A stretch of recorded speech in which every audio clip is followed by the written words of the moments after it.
They walked in, said one line, and the studio cracked up. Lenny and Squiggy weren't just side characters. They were chaos wrapped in leather jackets, stealing every scene they touched. But behind the laughter was a story no one told. How did two unknown comics crash their way onto Laverne U. Shirley? And why did Cindy Williams and Penny Marshall keep silent about what really happened on that set for so long? The truth involves house party auditions, last-minute rewrites, and behind-the-scenes moments too wild for television. This is the untold story of the duo who changed sitcom history forever. Origins in a living room. Before the cameras, before the catchphrases, before that unforgettable "hello" that shook the studio walls, Lenny and Squiggy were just two guys cracking jokes at a house party. Cindy Williams and Penny Marshall still laughed years later when they remembered that night. The whole thing started in Penny's living room. It wasn't an audition, not even close. It was a casual evening. Friends dropping by for drinks, the kind of night Penny and her then-husband Rob Reiner were known for. They always had people over, actors, writers, comedians, and on that night, two guests stood out, David Lander and Michael McKean. Penny already knew them from The Credibility Gap, a sketch comedy and musical satire group that had built a cult following in the 70s. Their timing, wit, and knack for sharp improv made them the kind of performers you remembered instantly. But that night, something unexpected happened. As the group chatted and laughed, David and Michael suddenly shifted gears. They became Lenny and Squiggy right there in the living room. They didn't need encouragement, Penny later said, grinning at the memory. They just went into it. 1 second, they were themselves. Next, they were two bizarre, lovable goofs with exaggerated accents, nervous tics, and a chemistry that was impossible to fake. Everyone in the room broke down laughing. The transformation was seamless, spontaneous, and totally unforgettable. Cindy recalled that the characters had an energy that filled the space. They had this rhythm, she said. They'd bounce off each other like they'd been doing it forever. It wasn't just funny, it was electric. Penny saw it too. She didn't need a script to know it worked. What she saw that night was pure comedic instinct. The way they moved, the way they interrupted each other, the way one pause could make an audience erupt. The timing couldn't have been better. Laverne U. Shirley was just getting its voice, a lively sitcom about two best friends of the same social class struggling to live independently. The show relied on Penny and Cindy's chemistry, but Gary Marshall, Penny's brother and the producer, sought something more, the characters who could barge in, stir, and leave the viewers breathless. Thus, Penny proposed, "You have to check these two men out." The following day, David and Michael found themselves being called to the set. No proper tryouts, no tedious screening, only a possibility to reveal what they were capable of. And when they entered that soundstage, it was a case of déjà vu. They did not merely act, they dominated the space, just like they had in Penny's living room. Everyone was laughing without a pause. They were bizarre, exaggerated, yet utterly authentic in their madness. It was like catching lightning in a bottle, Cindy remarked. They always came, got their laughs, and left. That was the case every time. The living room act, which was an improvised one at first, became a legend in TV history. However, it was not mere chance, it was the combination of instinct and opportunity. Penny had a long list of artists who made her laugh, but very few had the power to bring the whole audience down in the blink of an eye. The same was true with David and Michael. They had the same wonderful and rare gift. They did not pretend to be funny.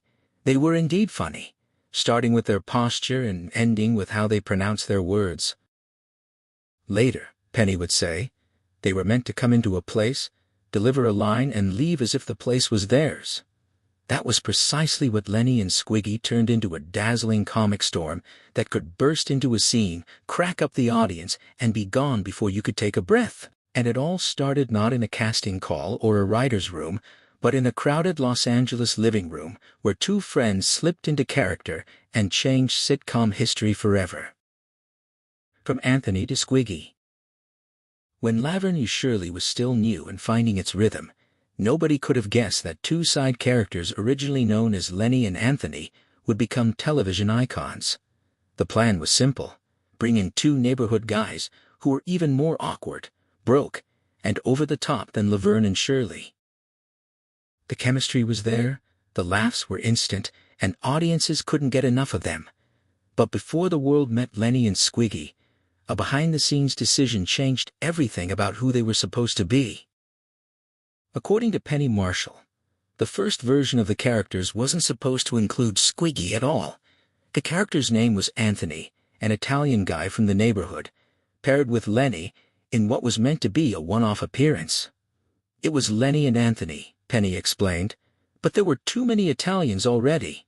She wasn't exaggerating. Between Phil Foster's Frank DeFazio, Eddie Mecca's Carmine Ragusa, and the entire Italian flavor that already ran through the show, the producers decided they needed something different, so they changed everything. Anthony was out, and Andrew Squiggy Squigman was born.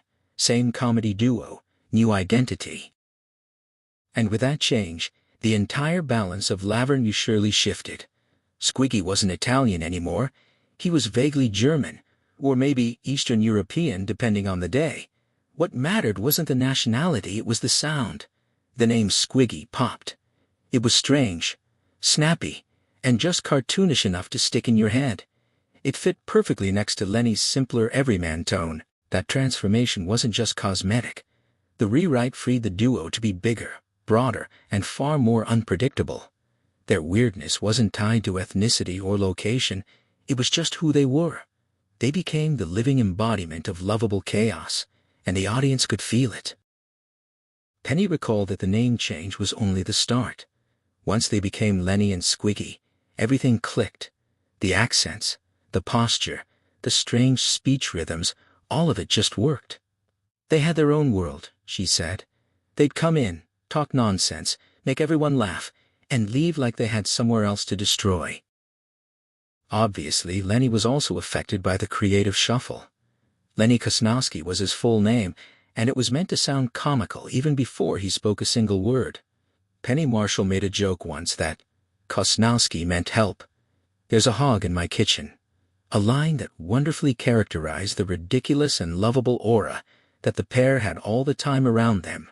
Their very names were fashioned for laughter, a long, heavy syllable coupled with a short, sharp joke. Cindy Williams considered the change a blessing. Then they were Lenny and Squiggy, it just made sense, she declared. The moment they entered the set, the audience had already realized they were going to face trouble. The names just made you laugh before the characters even had the chance to utter a word. The same in the background. The shift offered writers more liberty as well. The characters could now hover between the different stories, neighbors, workmates, support characters, or disrupting the total flow.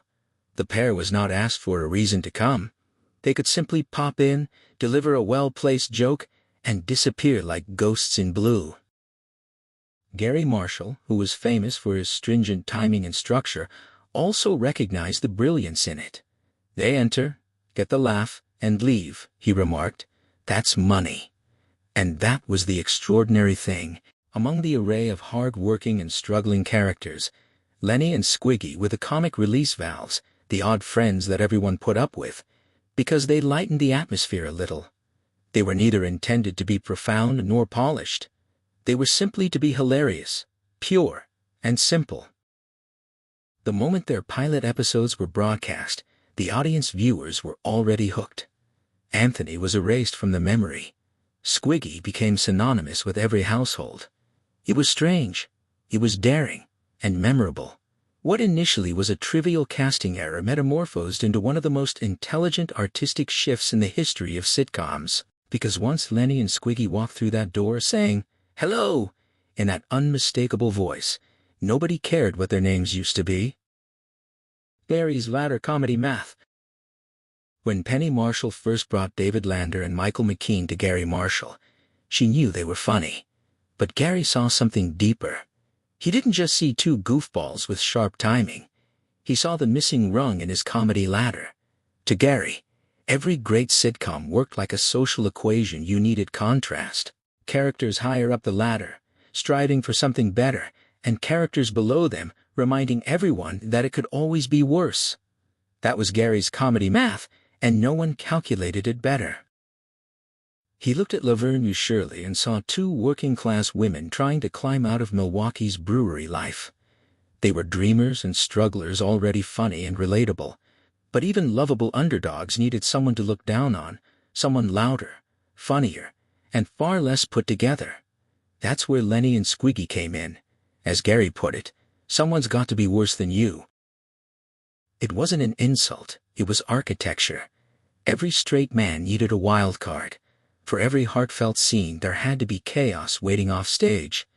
Laverne and Shirley were the emotional center, but Lenny and Squiggy were the pressure valves, bursting in at just the right moment to blow the tension sky high. And Gary knew that to break the rules, they had to do it perfectly. That's why Lenny and Squiggy's appearances were short, sharp, and explosive. They were the comedic shockwave, the guys who'd barge into an argument, drop one absurd line, and make the audience forget they'd just watched a scene about heartbreak or money troubles. Their entire function was to keep the rhythm alive.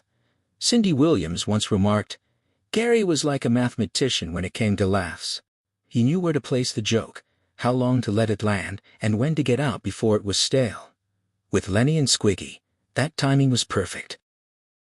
The people watching the show were well aware that every time the door opened to let in those two, they would definitely not miss the laughter. It was a very rare expectation comedy trick that few shows could perform. Nevertheless, Gary's formula was not just about the right timing, it was about the right mix. Laverne and Shirley were not sparkling. They had their faults, and were very much like real people. Therefore, the characters under them had to have great enough stories to not be merely sad or pitiful, but to be so ludicrous that the girls, by comparison, would look heroic. Lenny and Squiggy were just the guys for that. Their craziness counterbalanced Laverne and Shirley's disorder, almost making it look like they were so organized. The balance that was achieved gave the show its unique character. Laverne and Shirley were different and special as they mixed female leads with pure slapstick. The story was mainly about the girls, but Lenny and Squiggy made it around them more extensive, more bizarre, and more unpredictable. They represented the notion that in every neighborhood there are oddballs, and that those oddballs are very often the most genuine mirrors of real life. That was Gary's brilliance. The latter worked only if every rung was significant. In the absence of Lenny and Squiggy, Laverne Shirley could have easily turned out to be just another sitcom revolving around two roommates trying to get love and pay the rent. But they were there, and the whole comic ecosystem was formed: dreamers, chaos makers, and everyone in between. Not just the actors, but even the creators grasped the concept.